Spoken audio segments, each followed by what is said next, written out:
Welcome to the third annual Eve Kosofsky Sedgwick Memorial Lecture in Gender and Sexuality Studies. My name is Keith Vincent, and I teach Japanese and comparative literature and gender and sexuality studies, women's gender and sexuality studies here at BU. It's a great pleasure to welcome so many of you today and to introduce the lecture series. That's my job today, and then I'm going to hand the podium over to my colleague Erin Murphy, who is going to introduce our speaker, Janet Halley. It's great to see, as I said, so many of you, to see Hal Sedgwick, Eve's husband, who's joining us here for the third time, and to see so many familiar faces and so many new ones as well. I'm sure that most of you know who Eve Kosofsky Sedgwick was, but since some of you might not, I thought it would be good just to say a few words about her, since it is in her memory and thanks to her contributions to the field of gender and sexuality studies that we've come together today. Eve Sedgwick passed away of breast cancer in 2009 at the very young age of 58. We had a symposium here at BU in her honor that fall and have been doing this memorial lecture ever since. Already at that point, at the age of 58, her work, I think it's safe to say, had changed forever the terms in which sexuality and gender are understood and discussed. I've recently been rereading her 1985 book, Between Men, written, apparently, Hal tells us, not very far from here when she was teaching at BU. And when queer theory was nothing but a twinkle in Judith Butler's eye, you could say. I can't begin to even gesture at all of the ground that Eve covered in that book, and I won't even really try. But I can say that reading again just recently, it still startles, even now, for the way that it articulates, at a moment before I think many of us had become aware of this, the critique of gender with those of sexuality, race, and class, and the way that it's characterized by, I think, something that we see in all of Sedgwick's work, which is, on the one hand, an extraordinary analytical depth and sophistication, but on the other, a characteristic kind of humility, a willingness not yet to know and to open up further avenues for exploration that has been, I think, incredibly productive of further work, certainly including mine and I think of many people in this room today. So I'll stop there. There's really so much more to say about Eve Sedgwick, but I'll leave it at that and allow perhaps Janet to say a little bit more. I wanted to thank a lot of people for help making this event possible. Thanks to, first of all, the members of the Gender Sexuality Studies group here at BU, whose energy and devotion has made this happen and makes it happen every year. Especially Erin Murphy, Carrie Preston, and Katie Connell, who've been sort of the core organizers this year. I wanted to thank Susan Sloan here at the Hill House for all of her help in getting the venue ready. Thanks to Chris Loken Kim at the BU Center for the Humanities, to Carly Pack-Bailey in Women, Gender, and Sexuality Studies, and to Danielle Papa in my department, Modern Languages and Comparative Literature, for her help. In addition, our funding comes from the Center for the Humanities, the BU Center for the Humanities, the departments of English, Modern Languages and Comparative Literature, Religion, Sociology, the School of Theology, Women's Gender and Sexuality Studies, and the BU School of Law, especially Professors Linda McLean and Wendy Gordon. Thank you for making that possible. I have to say, just the breadth of the diversity that you see there, the disciplinary diversity, I think itself is testament to the force of Sedgwick's work, that people in so many different fields outside of literature also have found her work so important. Finally, I just want to say we will be filming the lecture today, as you can tell, and during the Q&A after the lecture, we'll have people going around with microphones, so please, before you ask your question, wait until a microphone arrives and then speak into the microphone. You will not hear your voice amplified because it's just for purposes of the filming, but please do pretend that that your voice is being amplified, and speak loudly. All right, so with that, I'll hand it over to my colleague Erin Murphy from the Department of English.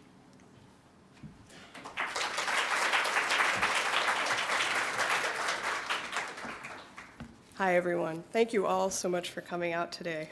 This is so great to see such a great turnout again. And I am absolutely delighted to have the great honor to introduce to you Janet Halley, who is the Royall Professor of Law at Harvard Law School. After graduating from Princeton, Professor Halley went on to earn her PhD in English from UCLA. And as a literary scholar, of course, I'd like to claim that both the greatness of Sedgwick's work and Professor Halley's is sort of formed in the intoxicating brew of literary studies and legal thinking. But that's for another time. Her first academic job was at Hamilton College, where she was an assistant professor alongside Eve Sedgwick. Following its transition from an all-male to co-educational institution, Hamilton had a little bit of trouble integrating its female faculty. And both Halley and Sedgwick were hired as non-tenure track faculty with no job security and little status. Now, can you imagine a little liberal arts college department having those two there and not knowing what to do with them? It's really quite a sad state of affairs, but they did not let it stand. In response, they formed the Faculty for Women's Concerns to work toward improving the situation of women faculty and students at Hamilton. The group acted as a collective, refusing to identify either a leader or a spokesperson, and signing all of their communications to the college administration simply Faculty for Women's Concerns. Though this strategy helped them make some important changes, Sedgwick left Hamilton for our own BU, where of course she faced a whole new set of challenges. But Halley continued at Hamilton until 1985, when she made the pivotal decision to leave the English department and begin her work in law. After graduating from Yale Law School, she took a break, as we'll be discussing, from academia, clerking for the U.S. Court of Appeals Judge Gilbert Merritt, and eventually becoming a litigator for Skadden Arps, Slate, Meagher, and Flom.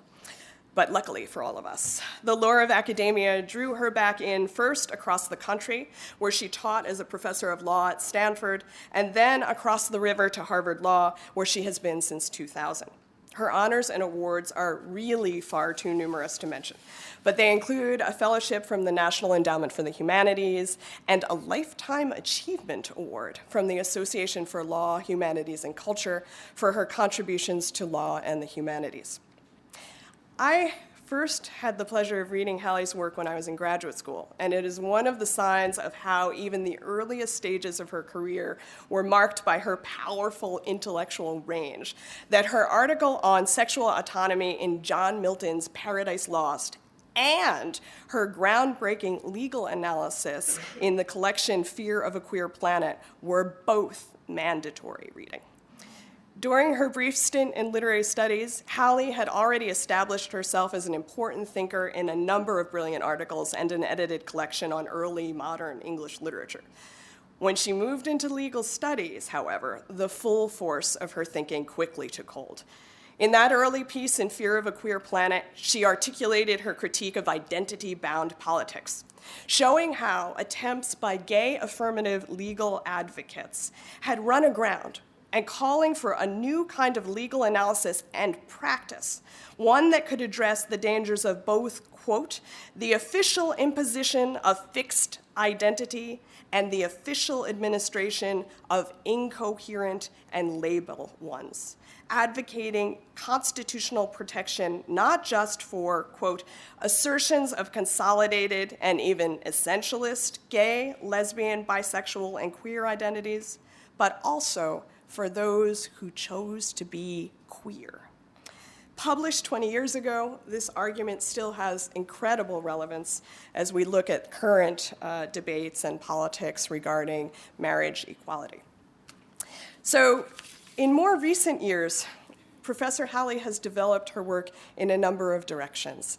And she is the author of two important books, Don't, A Reader's Guide to the Military's Anti-Gay Policy by Duke University Press, and Split Decisions, How and Why to Take a Break from Feminism, which came out from Princeton. Additionally, she is the co-editor of 2 collections, including After Sex, on Writing Since Queer Theory with Andrew Parker. It's in Split Decisions that Professor Halley continues to think about the critique she originally offered of identity-bound politics. And she does so in a number of startling intellectual turns. First, by charting a genealogy of feminist and queer theory since 1990, and then turning to a powerful argument that ends in the conclusion that it is time to, quote, take a break from feminism. She's going to be saying more about that argument today, I think, as she talks about the work of Eve Sedgwick, so I'm going to leave that to the side. But one other important element of that book that I really need to mention is the fact that not only does it highlight her powerful intellectual arguments, it also is a real testament to her intellectual integrity and honesty as she constantly tries to, quote unquote, put her cards on the table and admit that she has a dog in this fight. This kind of honesty and real sort of passion, I think, for getting things right by saying exactly what you mean and not hiding behind anything is something that has been remarked upon even by some of her most vehement intellectual opponents. And so I think that that's something that continues to make her the perfect speaker to continue to celebrate the legacy of Eve Sedgwick. These are people who have shown us quite beautifully that theory is not something dead or academic. It is something that can make change in the world that we live in. Her most recent work, I just have to mention, has taken her across not just disciplines, but national boundaries as well. She is now working in the world of international law and is helping to form the study of what is now being called comparative family law. Her work can be seen in dozens of law journal articles, and she is also working on 2 new projects. Let me see if I can get the titles right here. The first is The Family Market Distinction, A Legal History and Critical Deconstruction, and the second is Rethinking the Law of Rape. And also, with a team of colleagues, she is writing a series of publications on, remarkably enough, governance feminism. So to hear more about that, I would like to ask you to help me welcome Professor Janet Halley.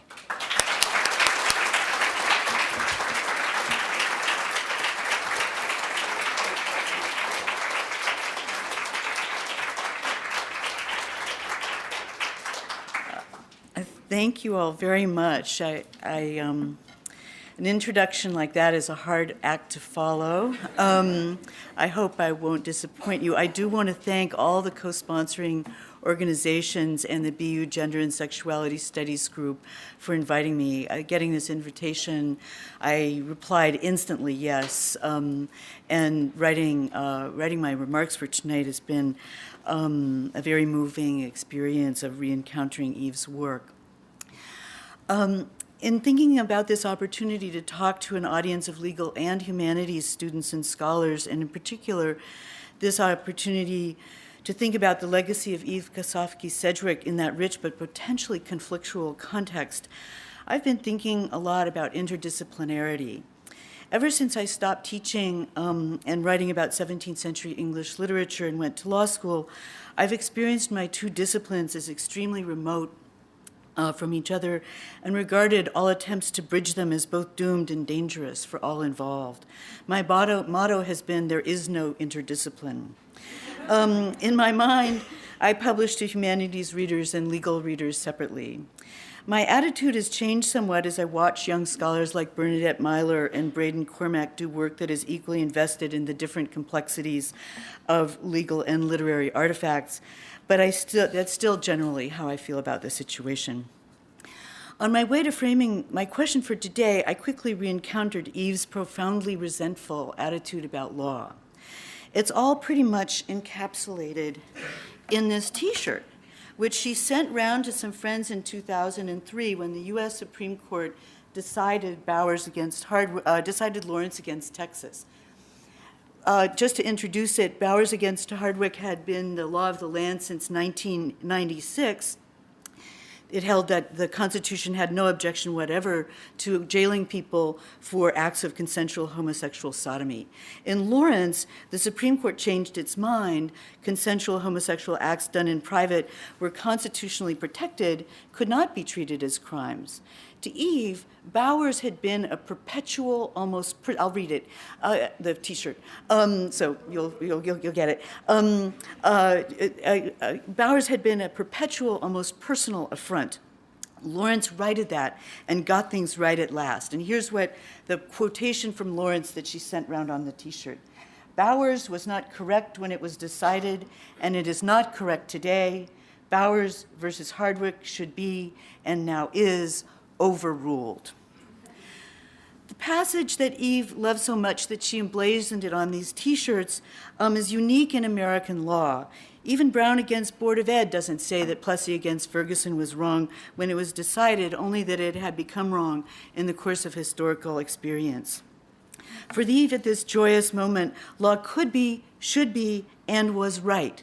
She celebrated the Supreme Court's announcement that law that was wrong wasn't law at all. Almost no lawyers think about law that way. Here, as so many times in my long friendship with her, I felt that my new discipline was opaque to her, incomprehensible, extremely occasionally liberating, but mostly menacing. This was always a sad moment for me, because Eve's work had been the source of many of my most treasured legal ideas.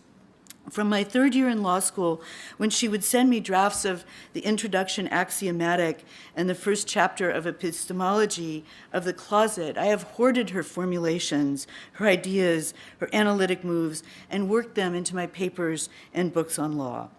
I took this invitation as an opportunity to look back on that process, to ask about the possibilities for interdisciplinary transfer of ideas.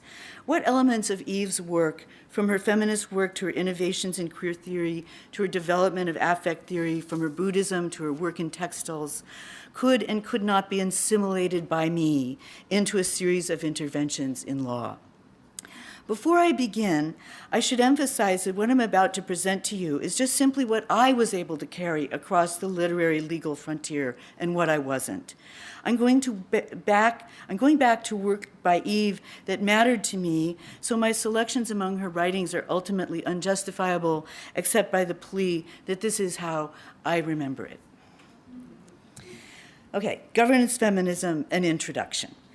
To anchor this project firmly in law, I'm going to focus on a large collective project in which I am involved, organized by myself, Prabha Koteswaran, Rachel Rebouchet, Hila Shamir, and Chantal Thomas.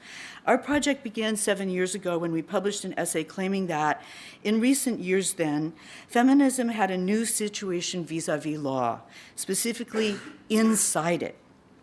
We think it is simply beyond doubt that feminists now walk the halls of power.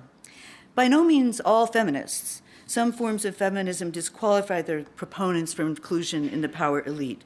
But you can get a job in the UN, in the World Bank, in the International Criminal Court, in the local prosecutor's office, and in the child welfare bureaucracy for espousing certain now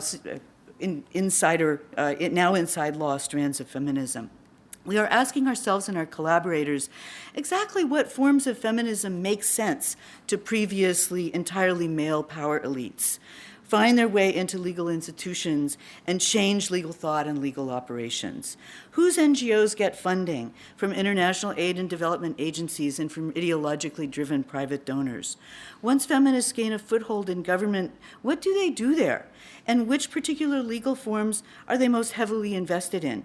What are the distributive consequences of the partial inclusion of some feminist projects? Where does feminism succeed in mainstreaming its policies, and does this success also bear some traceable costs, systematic or incidental? Can feminism foster a critique of its own successes? We have dubbed our topic Governance Feminism. We initially focused on two large GF projects in international law, making rape a crime against humanity and a war crime when committed upon a civilian in armed conflict, and getting the right relationship between new anti-trafficking law and prostitution or sex work. The first of these projects, the Rape as a Crime Against Humanity one, piggybacked on the international policy steamroller leading up to the establishment in the thing called the Rome Statute, because it was negotiated at Rome, of an international criminal court. And the second one, the trafficking, prostitution, sex work one, piggybacked on a parallel international steamroller leading to the construction of a new level of coordination among the world's nations to combat transnational organized crime. As I discovered in the course of my independent research into the rape effort, the feminist ideology that worked its way into the Rome Statute was remarkably radical in its vision of the problem and criminal in its vision of the law. Rape in wartime was, to these feminists, continuous with rape in what they always put in scare quotes, so-called peacetime. There was no real peacetime because life everywhere involved a male, and this was I'm quoting from them, war on women. This was a structuralist, we call it a dominance or structuralist feminism, that is everything that queer theory wants not to be. Knowing, deliberately self-limited to the MF distinction, drawing its horizon around that distinction, its normative horizon around that distinction, committed to a vision of the world as unilaterally hierarchical, M over F, and intent on wielding the sword of criminal punishment to put an end, and they talk about putting an end to gender violence against women everywhere. It totally exemplifies what Elizabeth Bernstein has dubbed carceral feminism. Thomas showed in our original joint article that trafficking was, by contrast, the site of an intense conflict among feminists. Abolitionists, very similar in ideology to the war on women feminists at the Rome Conference, regarded prostitution as, by definition, male dominance and sought its abolition. That's why they're called abolitionists, while liberal individualist and sex worker-oriented human rights feminists pushed for a distinction between forced and elected prostitution and sought to limit the new trafficking regime to punishing pimps and customers involved in genuinely forced interactions only.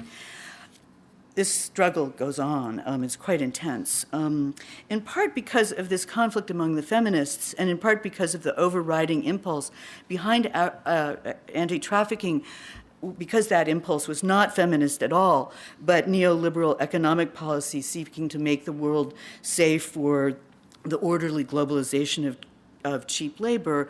The dominance feminists so far have not enjoyed the almost complete sweep to victory on the trafficking side that their sisters in what we call humanitarian law reform, the law of how to fight a war, did in the 90s in the Rome Statute.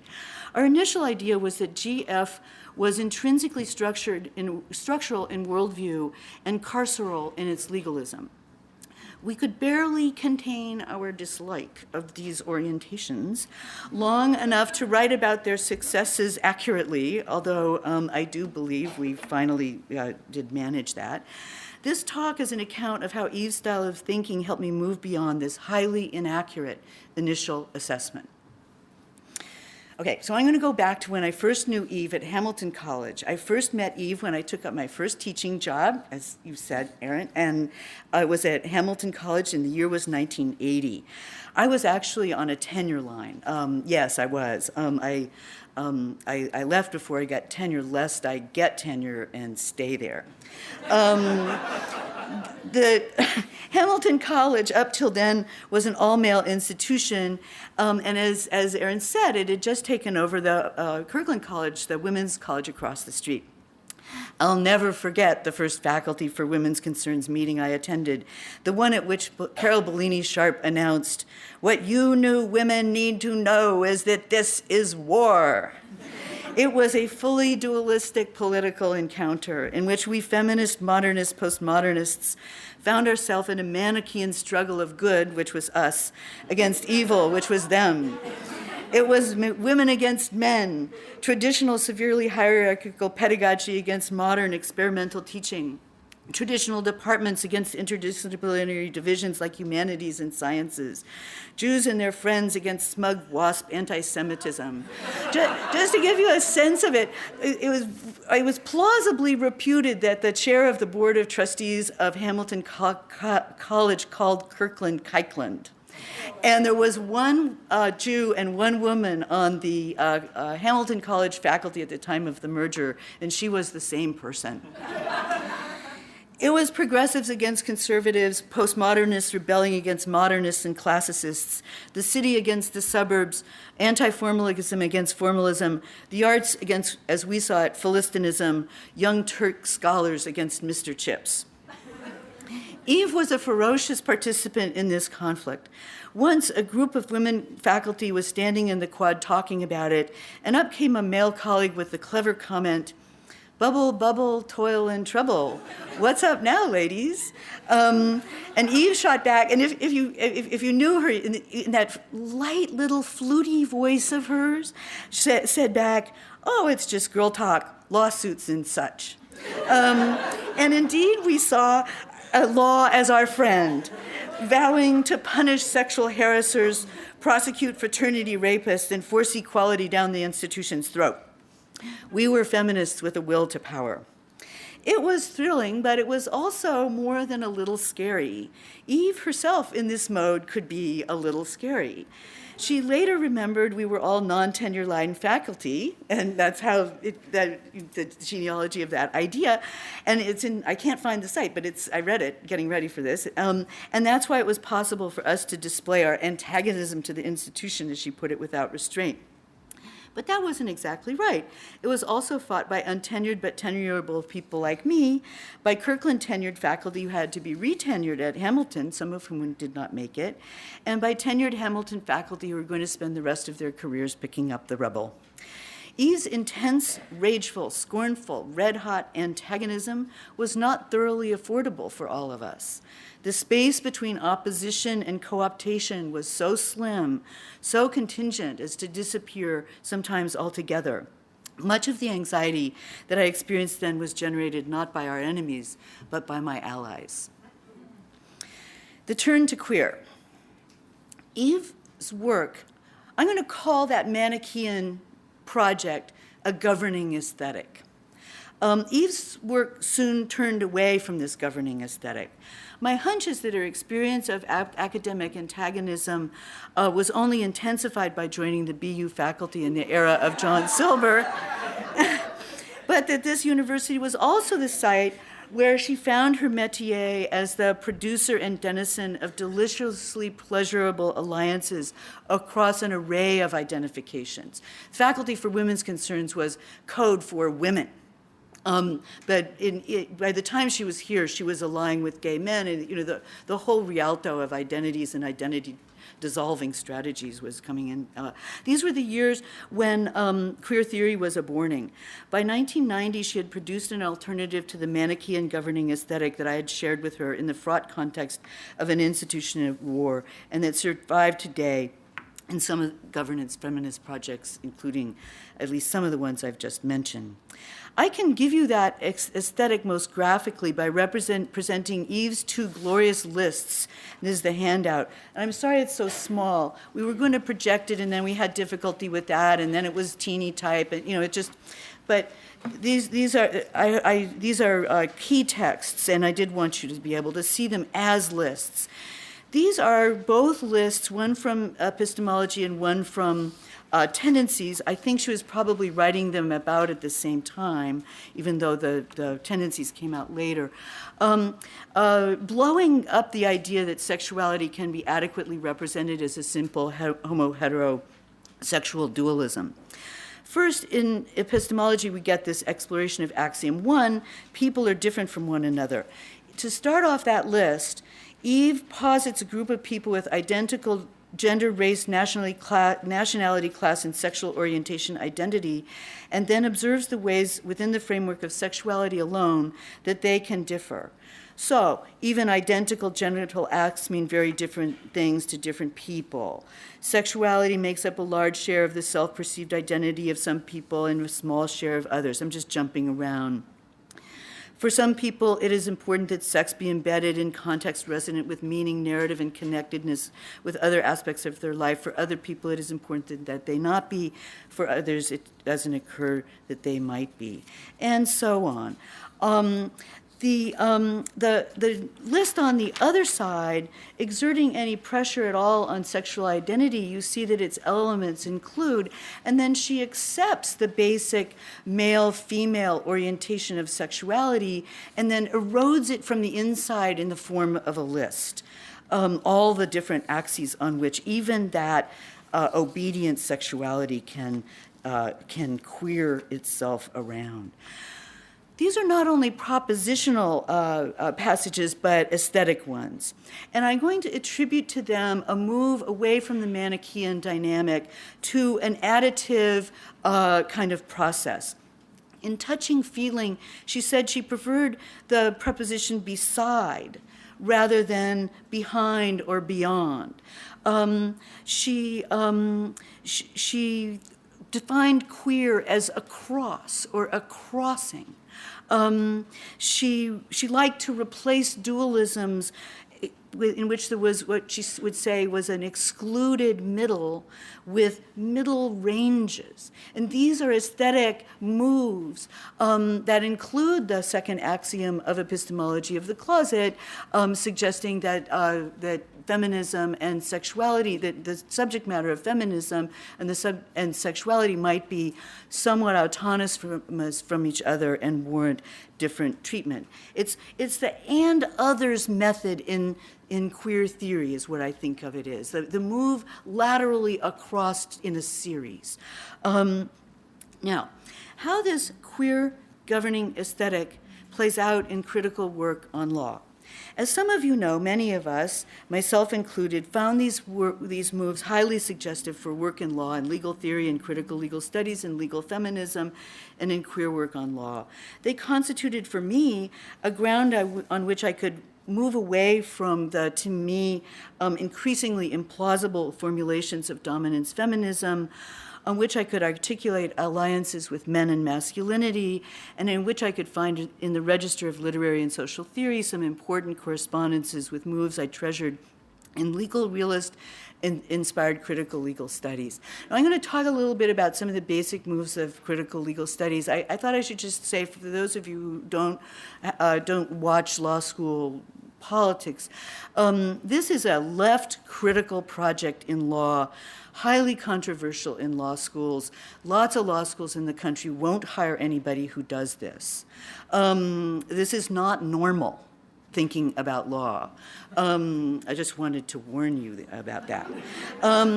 It's partly on the basis of these lists, plus the second axiom of epistemology of the closet I just mentioned, that I formulated the idea that it might be good for some of the people laboring in the vineyard of sexuality and law and politics and justice to take a break from feminism.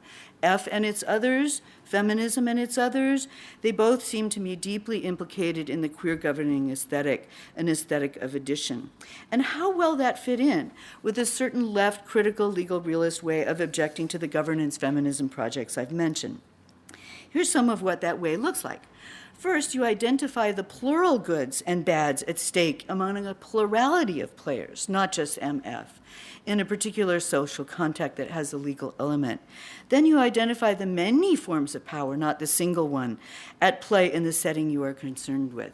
Then you identify any legal rules that help distribute those goods, bads, and that power. And then you try to see what the plural players do in the mesh of it all. Because you are a lawyer interested in justice, you try to see if a shift in the legal rule will enable the players to distribute power, goods, and bads differently. You are predicting without the warrant that you are right, because you know that your players are complicated, interdependent, and unpredictable. This method actually does take on the idea that power can be everywhere, fragmented, fluid, carrying its own resistances, and so on. It is quite at home, for instance, with the idea that a coerced person can be exercising agency. That's not a problematic formulation. That there are middle ranges of coercion and agency that meet each other complexly in a process like prostitution or labor migration. It pays respect to the staggering complexity of human interaction while seeking some justifiably bounded way of putting a frame down and seeing if patterns will emerge within it. This method is also plural and horizontal in its idea of how law might come into play to tilt the game among social players. Criminal law appears, to be sure, in the form of punishment of wrongdoers, of course, but also of innocence. And where criminal law runs out, this method looks for the irrevocable but elastic level of tolerated violation, permitted violation, what Duncan Kennedy in the first row calls the tolerated residuum of abuse. That is as much an effect of the legal system as the innocent men in jail for rape and the guilty men in jail for rape. But law is not exclusively criminal either. There's also private law, administrative agencies, legal practices of inducing knowledge formation and dubbing it expertise with governance functions of its own. The law is just as likely to be the social worker who smells the milk in your refrigerator to see if you are successfully managing family reunification, and to be the bureaucracy that monitors that social worker's reports to see if your state government is engaged in federally required reasonable efforts to achieve family reunification, as it is to be the officer who arrests and jails you for child neglect or abuse. This approach in law draws from the toolkit of American legal realism, finally, a methodological preference for doing is before we get to ought. That is what a project of description, hard work of description, before you get to the question, and what is good or bad about this from my political standpoint. To be morally engaged late in the analysis rather than a priori. This part of the CLS thinking repertoire is often misconstrued as moral nihilism, but it's not. It's certainly not amenable to moral crusades and stances of moral righteousness, but I think that's a plus. It frames the moment of ought, O-U-G-H-T, as no more warranted than the moment of description. We think of ourselves as making decisions, not deductions, when we intervene, when we act. Okay, Eve's critique of paranoid styles. Certainly by 1997, the year after her diagnosis of metastatic breast cancer, Eve experienced the governing aesthetic of Manichaean dualism as not only unnecessary, as is manifested by these lists, but as malign, entrenching, preclusive, and very possibly deadly. She denounced it as paranoid, and following Melanie Klein, as paranoid schizoid. I don't think the timing of this shift was accidental. She later wrote that she, quote, knew for sure that the paranoid schizoid was no place I could afford to dwell as I dealt with the exigencies of my disease. But it was also a continuous outgrowth of the plural, sliding, additive, and others middle-term, middle-range horizontal aesthetic of her lists, and I think she would have pursued it, though perhaps not with the same, may I say, ruthlessness, no matter what her health had been. What was this critique? Eve's introduction to her 1997 novel gazing, entitled Paranoid Reading and Reparative Reading, or You're So Paranoid You Probably Think This Introduction Is About You, is a full-scale attack on the reading protocol famously designated by Paul Ricoeur, the hermeneutics of suspicion. Paranoid reading is reading against any text, social or literary, to discover its denied, repressed, hidden, occluded, and almost always dread-inducing truth. Eve's three prime examples are her own prior work, presumably Between Men and Epistemology, a text that had inspired epistemology of the closet, D.A. Miller's The Novel and the Police, and quite rivetingly for all of us, Judith Butler's Gender Trouble. Here we have Eve undertaking a project of profound self-remaking. Her bill of particulars against paranoid reading does not include a claim that the things it detects, for instance, systematic oppressions, deep contradictions, and immemorial antagonisms, it's not that they don't exist. They do, but they're pretty obvious. It doesn't need a hermeneutic of suspicion to find them. It is instead that they should not be allowed to reappear as our only methodology for reading them. We can also read otherwise. Here is a brutally truncated statement of the Bill of Particulars as I understand it. Paranoid reading always already knows what it so vigilantly discovers.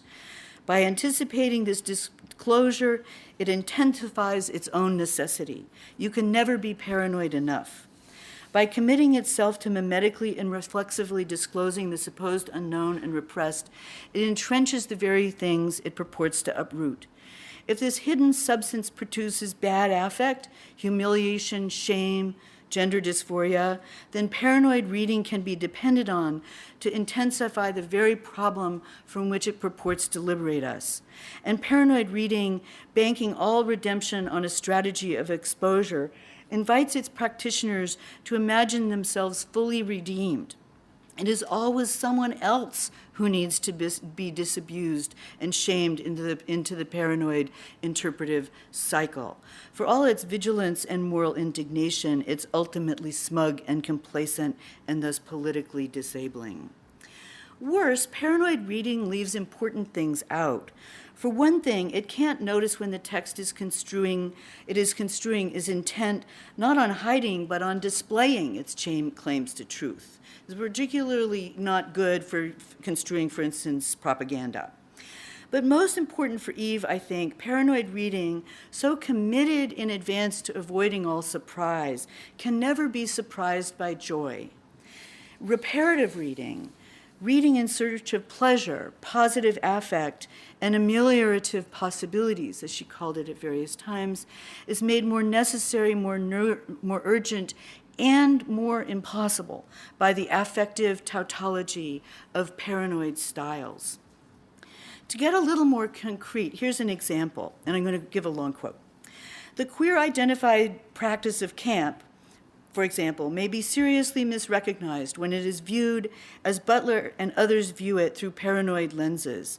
Camp is currently understood as uniquely appropriate to the projects of parody, denaturalization, demystification, and mocking exposure of the elements and assumptions of a dominant culture, and the degree to which it is motivated by love often seems to be understood mainly as the degree of its self-hating complicity with an oppressive status quo. The desire of the reparative impulse, on the other hand, is additive and accretive. Again, that additive aesthetic, governing aesthetic. It wants to assemble and confer plenitude on an object that will then have resources to offer an inchoate self. To view camp as, among other things, the communal, historically dense exploration of a variety of reparative practices is to be able to do better justice to many of the defining elements of classic camp performance. The startling, juicy displays of excess erudition, for example, the prodigal production of alternative historiographies, the rich, highly interruptive, effective variety. I'm stopping in mid-list just in the interest of time. Note once again the role of addition, of series, and note also the thing that I call in my own use of it, a rereading strategy. Switch out your theoretical propositions and reread this very same text, Camp, a Supreme Court case, and they can look so completely different. How reading this changed my life in the law. I remember being a little indignant when I first read this. Eve, after all, had been one of my teachers in the fine arts of paranoid reading. I was a quick study, too. Here is a moment I recall from my Hamilton College days after Eve had left for BU. This one is so funny. She was no longer amongst us, but I was definitely pitching for the approval of her spirit, which was still hovering so palpably there after her departure. The aforementioned Faculty for Women's Concerns was persuading college administrators to adopt a sexual harassment policy that, as I now get from telephone calls from feminist friends at Hamilton, they now experience as overbroad and overpunitive. In its favor, I said, and I thinking myself at the time very clever and effective, and if we don't get a lot of complainants coming forward, that will prove that the problem is much worse than we think it really is. I'll repeat that. And if we don't get a lot of complainants coming forward, that will prove that the problem is much worse than we think it is. Now I blush to recount it. Eventually, I gave up my annoyance with Eve's disloyalty to her own past self and tried her playful translation of dark into bright possibilities and the power of the rereading strategy. I'll never forget the excitement I felt when, following her example to reconstrue the Supreme Court's decision on call against Sundowner Services, the 1998 case in which the Supreme Court held that same-sex sexual harassment was actionable under Title VII. On call came down just months before I read Paranoid Reading, and there was already in place a standard feminist construal of that case, fitting it firmly into the dominance feminist account. I tried to give that reading some competition through a direct transposition of Eve's effort to find openings for positive affect and to reread otherwise a text already made devastatingly intelligible on paranoid presumptions. You can read the results near the end of my book split decisions. I felt while writing those pages that I was cracking myself out of a carapace of thought that had produced miseries like my infinitely regressive logic that absent complaints prove vast violations. Getting out of that spiral, I could barely contain the joy that I felt at the time. And I know for sure that I made some people very indignant in the process. Still, a vast chasm separates Eve's loving accretion of the ways in which camp houses endless possibilities for love and my much more stylized unraveling of the facts in the on-call case to loosen the feminist narrative and to supplant it with pro-gay and pro-sex ones. No matter which way I turned the case, the inherent violence of the lawsuit was ineradicable. No matter whose side you were on, and I experimented with being on either side, it was an act of aggression. And in subsequent work, Eve apprehended this element in law and worked hard to push it out of her reparative vocabulary. This section now is called In the Bardo of Dying. Come As You Are is a 1999 talk published after Eve's death in the marvelous volume called The Weather in Proust that her literary executor, Jonathan Goldberg, and her friend composed. Here, Eve reflected at length on life in the Bardo of Dying. A bardo in Buddhism, Eve tells us, I wouldn't know, taking her word for it, is a space-time in which a person is open in very particular ways to enlightenment, to the unmediated realization of existence and nothingness. And the bardo of dying is the time between one's diagnosis with a fatal illness and one's passage into the bardo of after death. Eve wrote a lot about her illness, her awareness of her mortality, and her experience of dying. Hard reading for her friends, of course. But in Come As You Are, she hoped that in an era of early diagnosis and semi-successful treatment, the bardo of dying could become a capacious social, political space, a place of companionship and insight. Quote, to say that there seem to be distinctive psychological and spiritual tasks to accomplish in the bardo of dying for anyone lucky enough to be able to focus and be present to them is only another way of saying that there are special freedoms to be claimed here. Freedoms of both of meaning, relation, and memory, but also from them. One of the freedoms of meaning and relation she found was an ability to sidestep the fight against cancer. Though she had metastatic breast cancer by my count for almost 13 years, am I close? Yeah. She never heeded the cry, what you new cancer patients need to know is that this is war. Cancer was disorderly and antinomian, to be sure, but its chaos was not the one attributed to it by Sherwin Newland. She mocked Newland for representing cancer cells as possessed of a promiscuous, frenzied, rapacious, and racially malign fecundity, shades of the welfare queen with her wilding brood, that threaten the body's orderly society from below and require firm repressive discipline from the doctors. Instead, cancer, seen by Eve in the Bardo of Dying, had the disorder of random horizontal progress, the sliding, accidental, and others disorder of her queer lists. And I'm quoting now from Come As You Are. There is no organ, vital or vestigial, including the little toe and the heart, where it won't take hold if the tide of contingency and sheer unorganization drops it there. The disease's course depends much on the thinnest fabric of whimsy, and not at all on any law, except for the one law of being fatal. The thinnest fabric of whimsy. Given the redemptive role that weaving and working with fabric played for Eve in her years in the Bardo of dying, this phrase almost suggests that finding new tumors could be as amusing to her Buddha self as it was to the disease. Against that, note the malignancy, not of the disease itself, but of its law. The rule of cancer's fatality is self-executing, tautologically complete. Law and death come into perfect alignment. Together they block the redemptive sequence of the paragraph, bringing it to an abrupt end. For those of us who see ourselves working critically in law, this imagery for law is not helpful and doesn't seem even remotely right.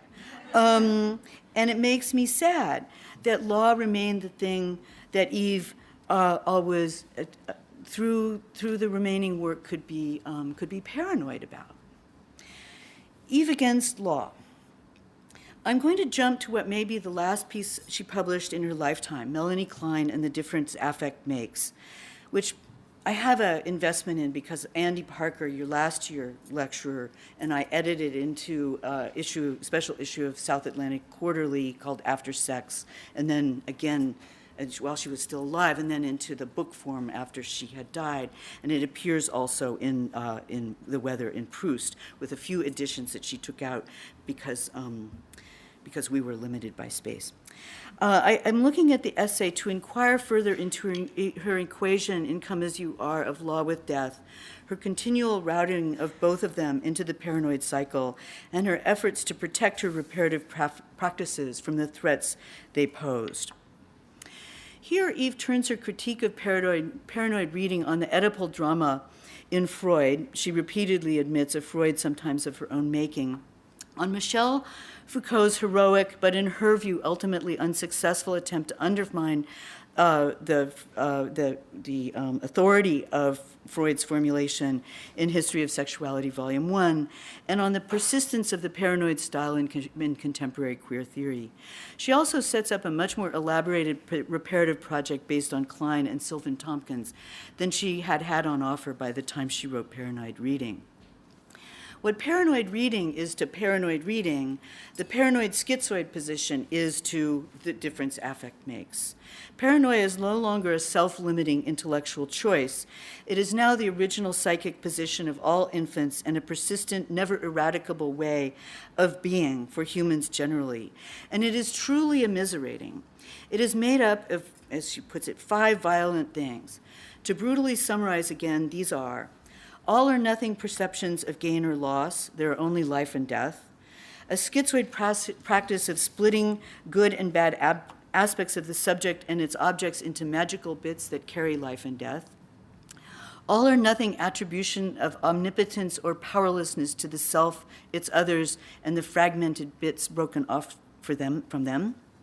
Agreed to ingest magically powerful good things and objects so that they can do internal battle against the bad things and objects that also magically reside inside. And projective identification, the propulsive ejection of good and bad parts of the self, not so much onto as into frightening but desperately needed others. What's redemptive for Eve's thinking about this is that Klein's, that could be a description of life at Hamilton College in the early 80s. What's redemptive for Eve's thinking about this is that Klein's infant can sidestep these ferocious dualisms by moving into what Klein called the depressive position. Here, the exhausted infant can see that its Manichaean divisions are optional, that both self and its objects are good and bad at the same time, less perfect but also less fatal. Indeed, that good and bad continuously come together and exhibit middle ranges that make both of them less powerful, and that giving in Giving way to this depressive sensibility interrupts the cycle from omnipotence and powerlessness and back. From there, the infant can notice reality and can invest its repaired objects with love. According to Eve, Klein thought that the depressive position provided the place for developing mature realism and generous and altruistic feelings. And through Tompkins, Eve added to its riches exploratory creativity and especially aesthetic invention. As Eve said in The Difference Affect Makes, this account of depression corresponded profoundly with her own lifelong experience of it, and she looked to its reparative capacities as an other room, if you will, for a psyche made brittle by paranoid schizoid experience. The depressive position thus provided Eve with a new way of doing work in her preferred governing aesthetic. In turning away from Freud and to Klein and Tompkins, Eve was attempting what she understood Foucault to have attempted in Volume 1, to find an alternative to the confrontation of desire by prohibition, which for both of them was the irreducible kernel of Freud's theory of psychoanalysis and his foundational error. Again, it wasn't that desire prohibition didn't matter, they just didn't matter in the way she read Freud to say they did. She wanted to avoid, and I'm going to quote, some of the damaging assumptions that have shaped psychoanalysis in what I think of as, the proviso that this is partly a projection, its Oedipal mode. The defining centrality of dualistic gender difference, the primacy of genital morphology and desire, the determinative nature of childhood experience, and the linear teleology towards a sharply distinct state of maturity. For Klein, the paranoid schizoid position and the reparative position are facts of all lives at all times. They're always possible. You don't outgrow them. And specifically the logic of zero-sum games in the excluded middle term, where passive is the opposite of active and desire is the opposite of identification. And where one person's getting more love means a priori that another is getting less. End quote. Klein's theory worked, quote, not so much against the concept of repression as around it. The whole Freudian dialectic between desire and prohibition is only a secondary development for Klein, and one among several such. Note these moves, not so much against as around, one among several such, which Eve treasured for their additive, horizontal, and others sliding form as much as for their propositional contents. We have seen this complex maneuver before in paranoid reading and going all the way back to the queer lists that I handed out. This turn in Eve's work entailed a rejection of Freud, Foucault, and her affiliation with queer theory and with political engagement. Because many of us treasure, at least in Melanie Klein and The Difference Affect Makes, there are other things going on in the late work.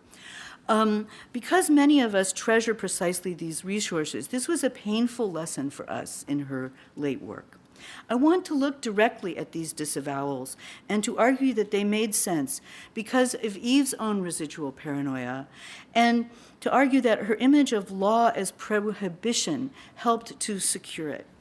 Law figures in Eve's late work as the baneful pole of a baneful dualism that cannot be unlocked, only evaded. I'm going to skip Freud and get right to Foucault because I talked about Freud a little before. For all that Foucault strove in Volume 1 to disable the repressive hypothesis, Freud's repressive hypothesis, Eve concluded that his opponent ultimately got the better of him. Once again, it is the specifically legal authority of the repressive command that secures the repression-liberation dualism from which Foucault strove mightily to escape, but which in Eve's diagnosis he ultimately propagated further.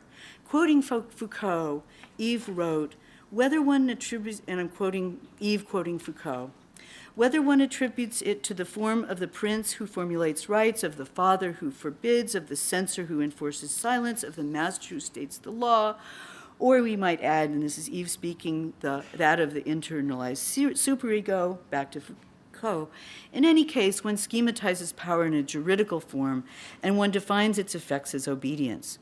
In other words, I'm still quoting Eve, Foucault describes the whole range of Western liberatory discourses, those of class politics, identity politics, Enlightenment values, and the project of sexual liberation, including psychoanalysis, as being congruent and continuous with one another precisely in their dependence on the centrality of external and or internal repression.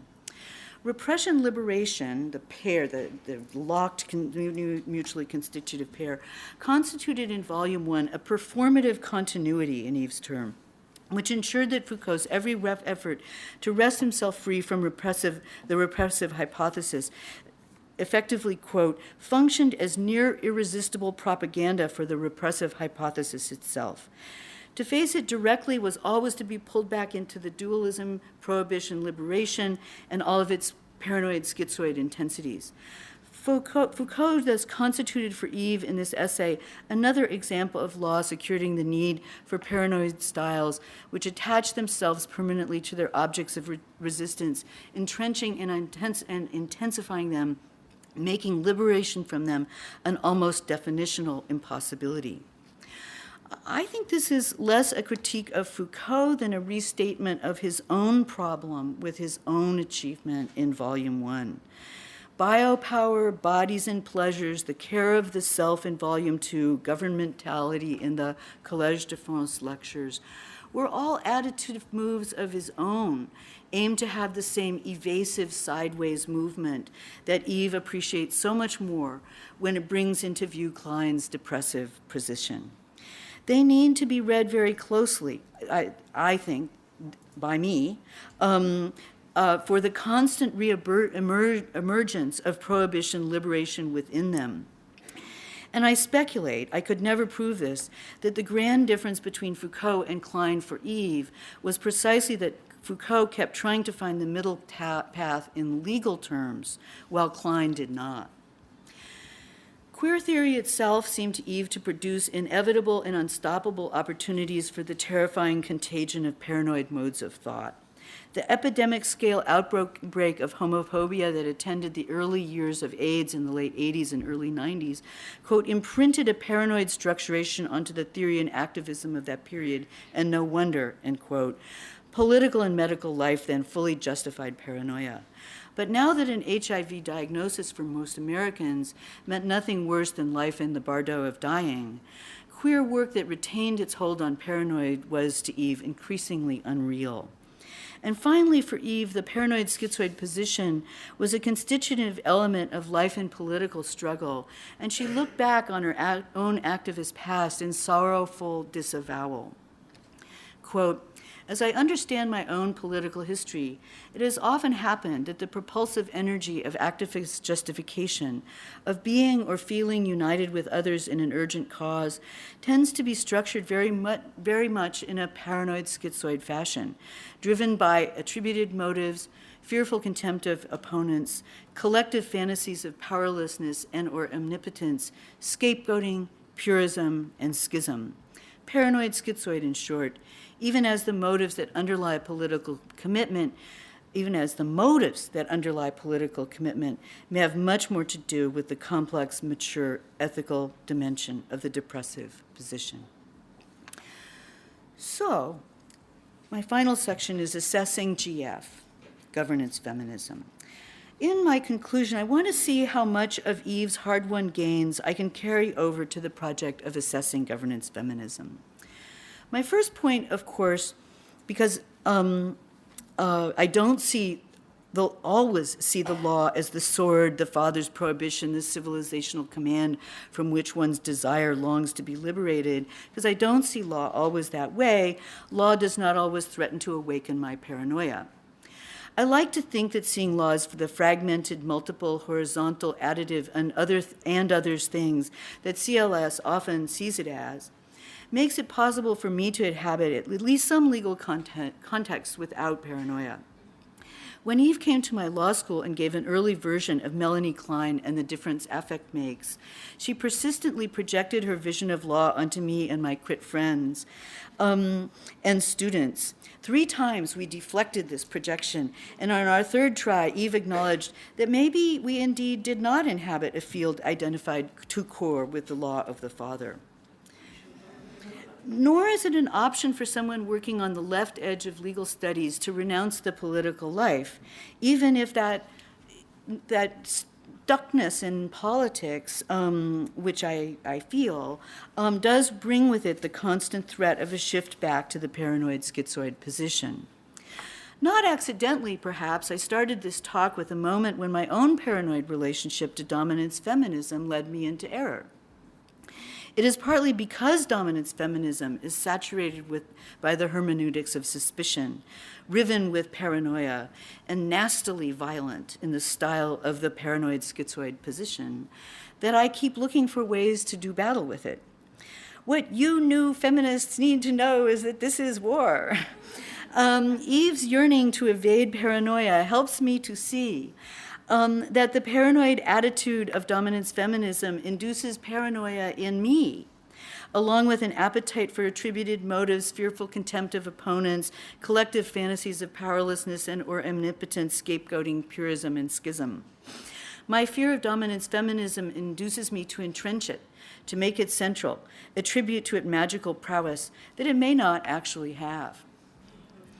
As we have worked on governance feminism more in the governance feminism team with Rebouchet, Thomas, Kodeswar, and Shamir, as I have taught it and read more about it, we have discovered the astonishing range of governance feminist projects that are not at all, for instance, inspired by dominance feminism or carceral in their attitude towards law. It's not for nothing that we have dubbed it governance feminism. We think that there's a lot of hypothetical power in using Foucault's post-Volume 1 understanding of governmentality to probe the managerial, incremental, epistemic, and institutionally diffuse forms that governance feminism sometimes takes. Here's a passage from our most recent statement of the project, attempting to get this right and to heed our own commitment to do is before ought, spelled O-U-G-H-T. And this is collective writing, not just by me. Governance feminism arose precisely when national governments and international governance bodies were increasingly incorporating non-political actors, such as NGOs and experts of various civil society associations, in their governance structure and decision-making processes. Feminists helped to foment this trend in a wide array of concerted efforts, ranging from UN conferences on women to intense advocacy in the international criminal tribunals addressed to the Yugoslavian and Rwandan conflicts. Domestically, these efforts included, for example, concerted pressure to institutionalize domestic violence and trafficking law reforms, to police deadbeat dads, to extend rights to reproductive health services, to convert rape from forced sex into unconsented to sex. At first, we thought that the flagship governance feminist successes were all concentrated on sexual violence and envisioned law as primarily punitive, and indeed this formulation does describe a great deal of national and international GF today. But the subjects of GF include women in the workplace, women seeking to have children or end pregnancies, women in the family, women on corporate boards, and women in the public sphere. And GF seems to accommodate feminists of all stripes. GF has thus hefted every legal tool imaginable somewhere, sometime.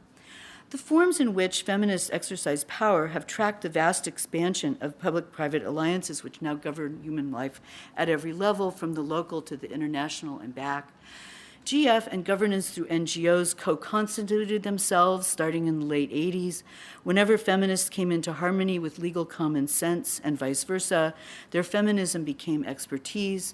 We can find this expertise in the reports of UN special rapporteurs, the policies of the World Bank, in the work of advisors to governments and ministries on corporate boards, in corporate social responsibility offices in various corporations, and family-friendly policies, and global NGO supply chains for litigation and policy strategy. As this process enters its third decade, the merger of certain feminist projects with legal common sense has been in some cases highly successful in changing laws, institutions, and practices. This project has introduced immense changes, most of them positive in the lives of women who now enjoy more equality, more autonomy, and a greater share of the world's wealth because of feminism and power. But there are costs. Women benefit differentially. Some are harmed, and conflicts among feminists about what worlds are to imagine are settled. Merging into the mainstream can efface the feminist fingerprints on important governance projects and preclude intra-feminist politics about them. It can consolidate a particularist identity-based project, sometimes at the expense of alternative affiliations that ignore the siren call of victimization and identity as prerequisites for legal intelligibility. For all these reasons, recovering the specifically feminist ideas that animate governance feminism strikes us as an urgent project, but one which must be approached with scholarly care and political vision. So that's it.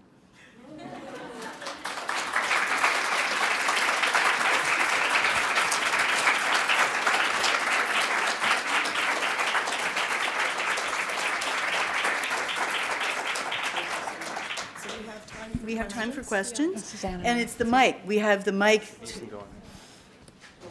Suzanne's over there.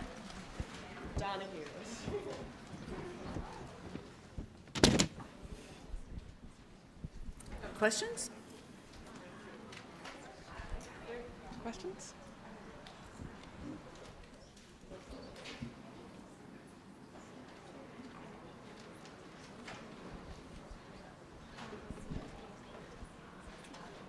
There's Erin is willing to kick it off. Oh, thanks. Well, first of all, thank you so much. I mean, that was wonderful. I wondered, gosh, there are two things I want to ask, but I guess one of the things that I wanted to ask, and again, this will betray my role as a literary scholar, but one of the things that I wanted to ask is if you thought that there was any way in which the sometimes narrative nature of law could help with this idea, since for Eve, she kept going back to the poetic and the literary as one of the ways of getting next to or besides. And so Yeah. I wondered if you'd been thinking about that at all as something if you think of the laws as the law of the father, that you lose the kind of poetic narrative texture of it. Yeah. I mean, one of the things I want to do, and this is in an essay entitled Making Things in The Weather in Proust. It's a beautiful essay that Eve wrote, which incorporates references to her works of art in textile form. And she's constant. She didn't always go back to the literary. In fact, in Making Things, she regarded the language and words on a page as committing you to propositional assertion that she found was drawing her back into the Manichaean dualisms of right and wrong, subject and object, speaker and audience. She thought the language itself. I remember coming to a birthday party at her place in New York, where she had her studio, and she grabbed my arm and she said, Janet, how do you get out of the verbal? And I said, I cook.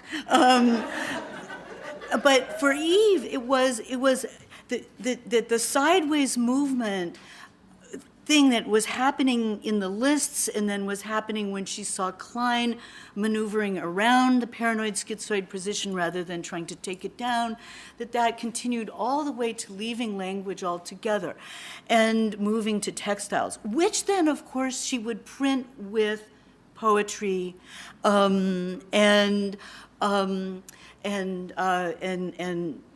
says in the essay, not having language in my textile art, I'm not quoting exactly, was never in the cards. So what I want to do, if I continue this essay, is to try to think about the law-literature disciplinary tension that I experienced in my relationship with her and that I tried to get across today, and see how that worked with her in the literature textile or literature nonverbal. And I think that there might be a lot to learn there about interdisciplinary anxieties that I'm trying to talk about here. Is that helpful? Yeah, I think that it's very common for literary people to project onto legal studies an image that what we manage over at the law school are two things: normative rightness, we're the end point of getting it right, which we are certainly not, and secondly, the law of the father. That all law is criminal law, and it's all punitive. It's all coming down on you all the time, and it's always your desires underneath and trying to, I've been around law and humanities long enough to think that it's not just Eve. I think it's a bigger structural problem about the law humanities boundary, that somehow we in law can't come across to you guys and say, why don't you print some law on your textiles? Why don't you, what I mean? And so it's a relationship of unrequited love, and it's doomed. But I did find that this invitation was a wonderful opportunity to go back to the scene of the accident and to see if I could do anything more using Eve's questing. One of the things she was a quester, and so is that responsive, Erin? Yeah.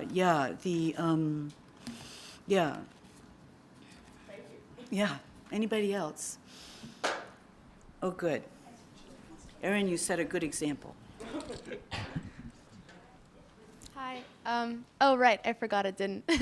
So firstly, I just want to say that we read some of your works in my women's studies class. So it's really a pleasure getting to see you speaking over here. And my second question, which is not so much related to your lecture so much as something you noticed in passing. You noticed that, you said that at Hamilton College, is that what it was That's called? it, yep. Hamilton College. Named after Alexander Hamilton. Cool. Well, you noted that it was a largely, male faculty, and that you were some of the only female faculty at the school. I know that here at BU right now, from what I hear, a lot of the professors, especially in sciences and even in our philosophy department, are male, and a lot of our African studies professors are, white American men. So I was just wondering, how do you propose that we, from your own personal experience, that we go about deconstructing that and demanding change? What a great, interesting question.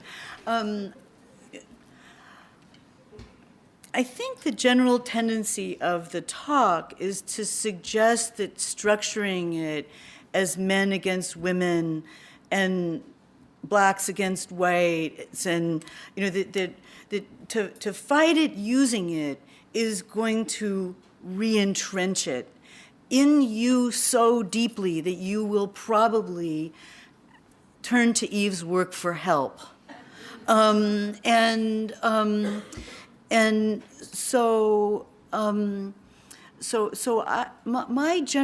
co-educated two institutions. I was in the first class of women that had any more than just a couple dozen women at Princeton, and I was at Hamilton College in the early 1990s. And both of these experiences left large wounds on my intellectual development because I structured them in that paranoid schizoid way.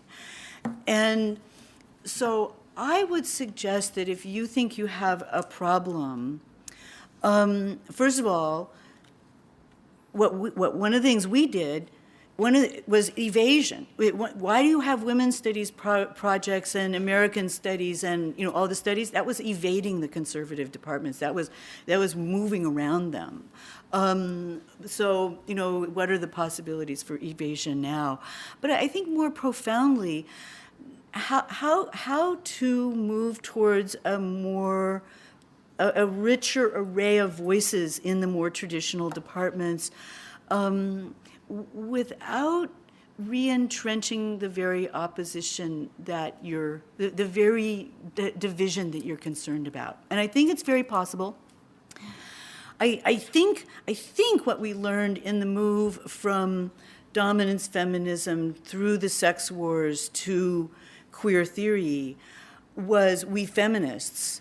We learned that men could be fabulous allies, unbelievably good allies, and that it would be liberating of everybody's gender if we could just find that. So that's how I would think about it, having been through it a few times. Now, I don't know your institution. I really don't intend to prescribe anything to you, but I think that the temptations of the paranoid schizoid position and Manichaean politics are there in the situation you're describing. And my paper and Eve's work suggest that they're going to hurt you.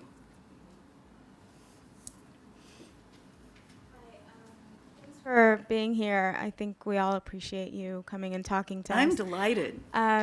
So I want to kind of follow up with that, because I completely agree with you, and I think that social justice is about, to use Eve's terms, about sorry, it escapes, universalizing versus minoritizing, right? So my question is, as a teacher here, and I teach at the law school, and I teach a lot of feminist sexuality classes, most of my students are always women.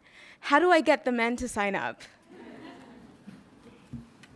I don't know if you have an idea, but that would be helpful.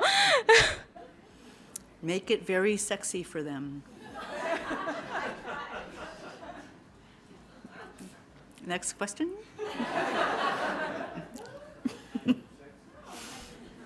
Hello. Yes, I very much enjoyed your talk too. I think it was witty and profound and wonderful, but I disagree with the premise.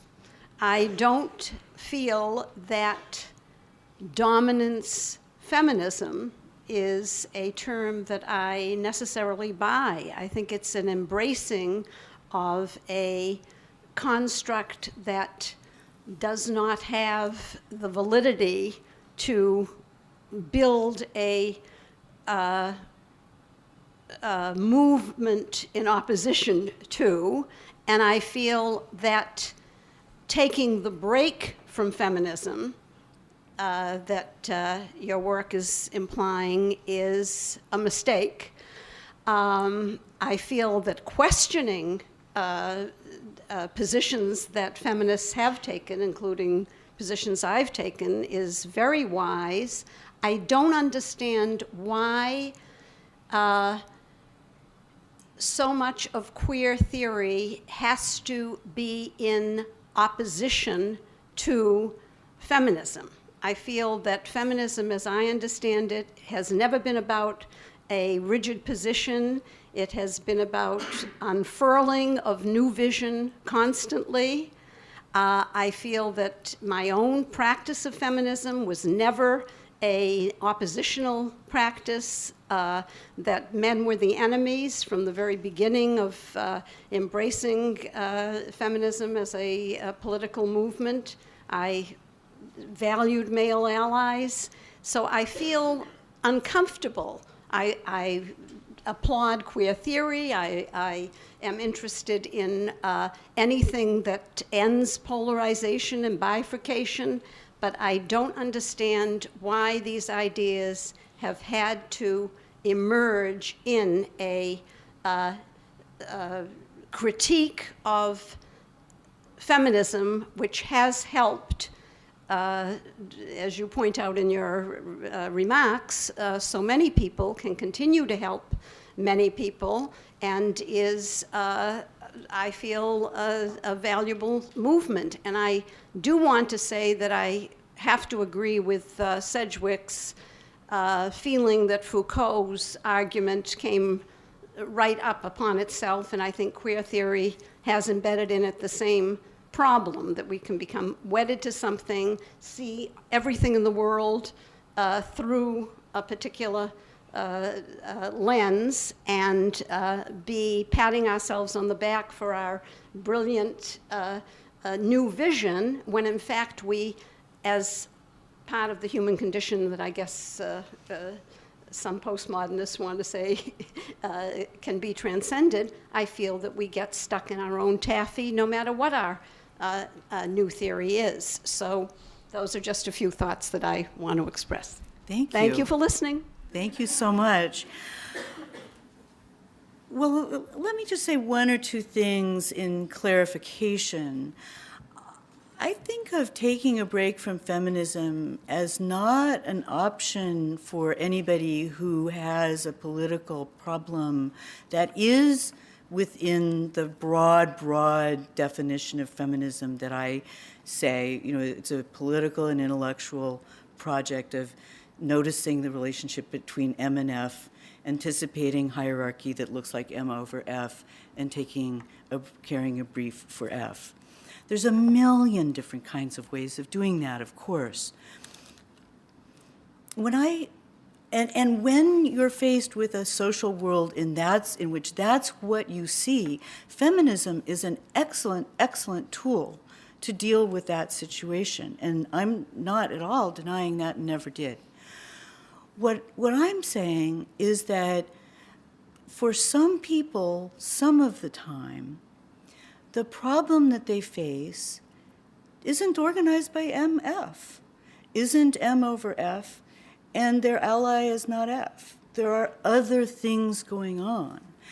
And as Sedgwick suggested in Axiom 2, sexuality is semi-autonomous from sex-gender as an example of that.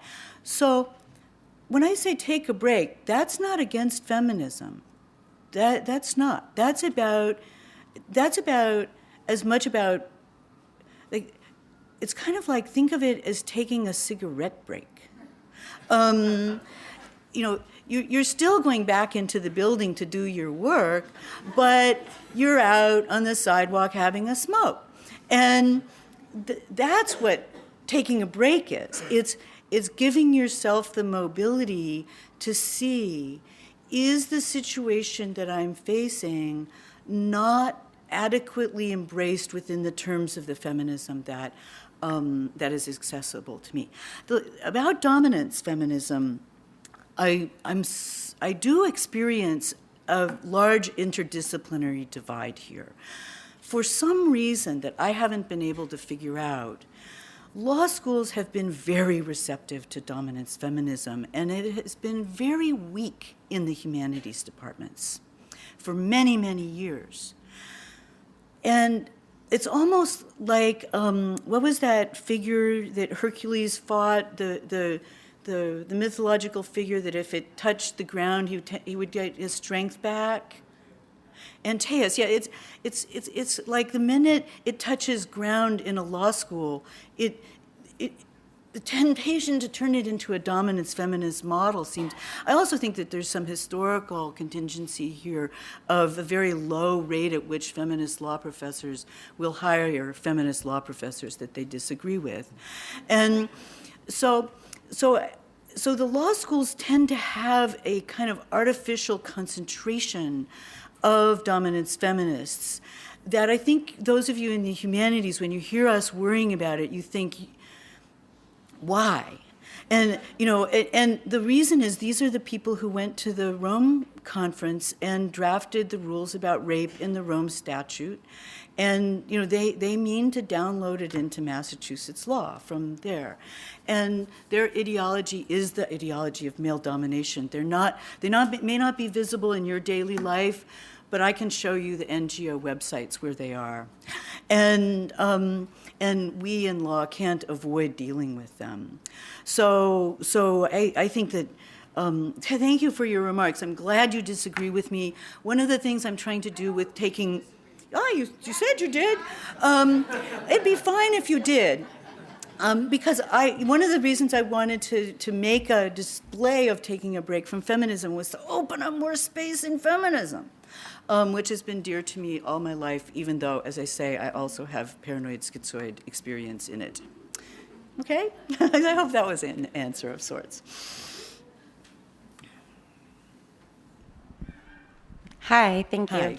Hi. I also come from literary studies, and it was really heartening for me to hear you talk about law as sort of descriptive realism as opposed to the aughts. And it seems to me like a big struggle in legal studies is to think about ways of redefining subjects, because the law always has to take a subject, right? So as you pointed out, the problem might be constructing subjects as victims or as particularly identified people, right? So a note in your talk that was interesting to me was how the law itself is sort of a subject, and that maybe the resistance in humanities is thinking about the law as being M or dominant, or the law as having desires to civilize or dominate people, subjects under the law. So I'm just wondering if you could think of a way of how we might begin to theorize subjects as individuals having a relationship to the law wherein the law itself is not subjectivized, so that it's not seen as antagonistic or characterized by a certain set of desires or oughts. I think the first thing to say is that I don't think there is such a thing as the law. And once you unpin it from that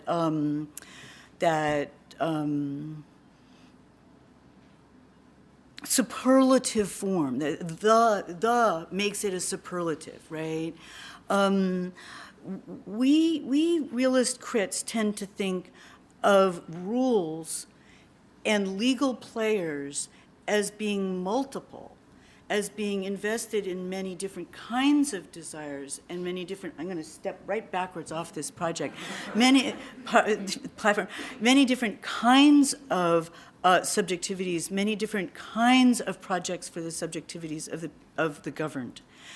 And the governed react back with strategies and evasions and deployments of law, and so what we see is that law is an extremely dynamic field of human interaction, human cooperation, human conflict, and not multiple, not superlative at all. And that's why I thought, in my own development as a critical legal realist type human, Eve's work was always on my desk, because she too thought of multiple, and I thought on different subject matter. So that would be my answer to you, is fragment it, break it down into the pieces. Think of it, here's a term that we use, bargaining in the shadow of the law. Think of the players who use the law as bargaining in the shadow of the law with other players using the law, coming out with outcomes. And now you aren't talking about the law, the subject. You're talking about a mesh and a dynamic interaction. And so that's, I hope that was clear. I would direct you, if you wanted to the article that I wrote. You can get it off my website. It's with Hila Shamir and Chantal Thomas and Prabha Koteswara, and Rachel Ray-Brochet was our editor, because we set up there the way in which dominance feminism imagined law in precisely that way. This will be a tool in which we will be able to abolish the things we don't like. And we actually sent people out to do ethnographic work in the red light districts of India. That's what Prabha Koteswaran did, and saw the way that the different players interacted, bargaining in the shadow of the law, creating goods and bads and trading them in different ways. And that's the fragmented, I relate it to the fractal world in Eve, if I go back to this essay, and I relate it also to, in Eve, the move that didn't get into this paper, where she says can happen. She'll often say a thing can happen, and she'll say here's this thing, and it can become this thing, and that's us too. We're not interested in instantiating it, but seeing the range of possibilities, and it's totally doable in legal studies and in law reform. There's somebody in the back.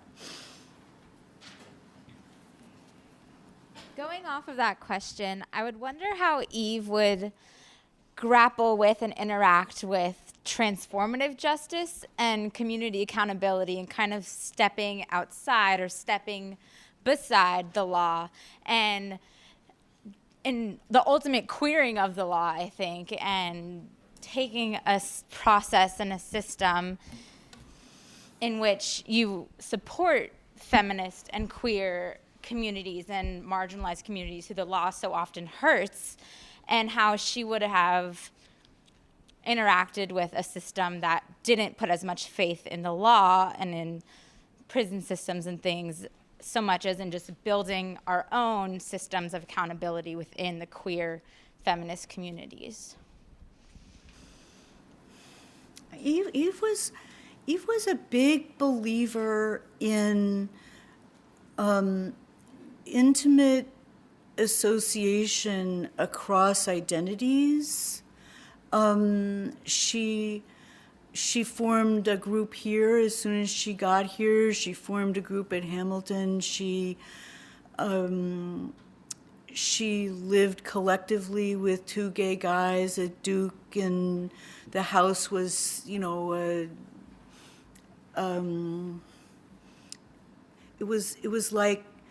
was like a reference point for so many people to go and get restarted, their energies restarted, their ideas moved forward.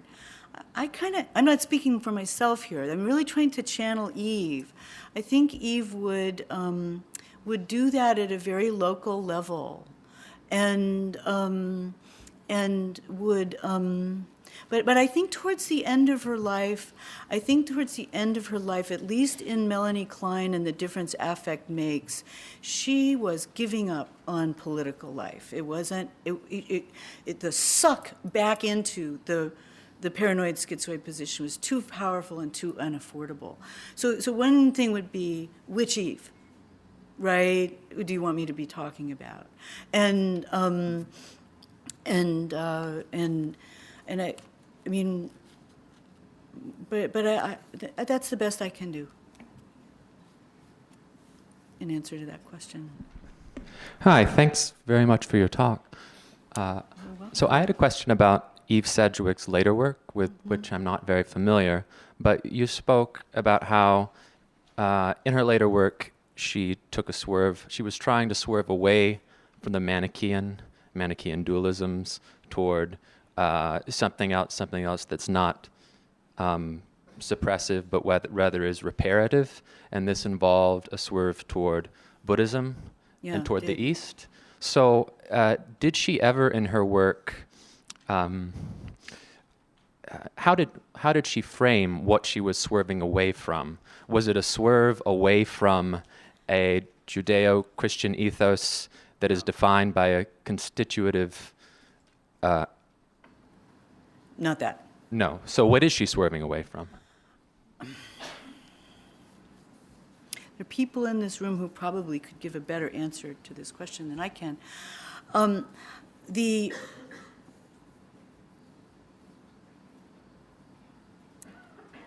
of the things that really interests me is the increasing resistance to dualism in her work. The increasing the way she rejected Freud was to make the Oedipal drama a zero-sum game. You win, I lose. I really think that so many things piled on top of that she thought were preclusive and, as I said, even life-threatening. And I really would suggest that you read through The Weather in Proust. The number of things that add up on the other side, the projects in fabric, the projects in poetry, she was relentlessly searching for what I'm calling the alternative governing aesthetic. In so many ways that it's really, Novel Gazing came out the very year after she was diagnosed with metastatic breast cancer. It's a major piece of work. She never stopped working. And so there's more there than, and I think it generally maps onto the Manichaean dualisms, the paranoia, the paranoid schizoid position, and the additive, the lists, the exploration, the horizontality, the motion, the possibility. That's what I've got for you today. That's the best I've got.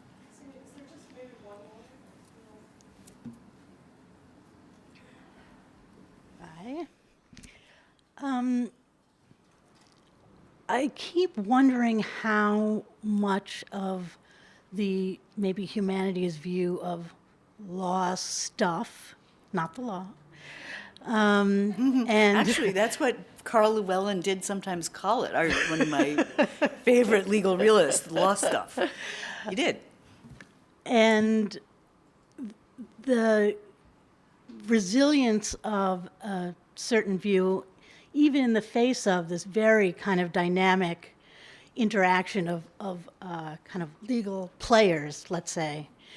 How much of that is colored by the fundamentally, or as I understand it, fundamentally adversarial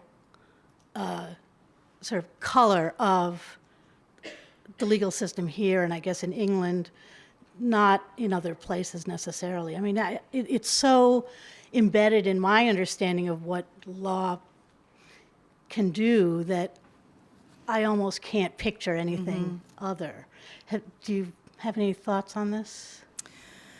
I think it's part of the rights orientation of left legal movements in the last 30 years to be very oriented towards judges, litigation, and to see law as adjudication and to see law as therefore adversarial, because that's the way we do it in the United States. And I think that's its own preclusion. It starts from the foundation that you're a rights-claiming political animal.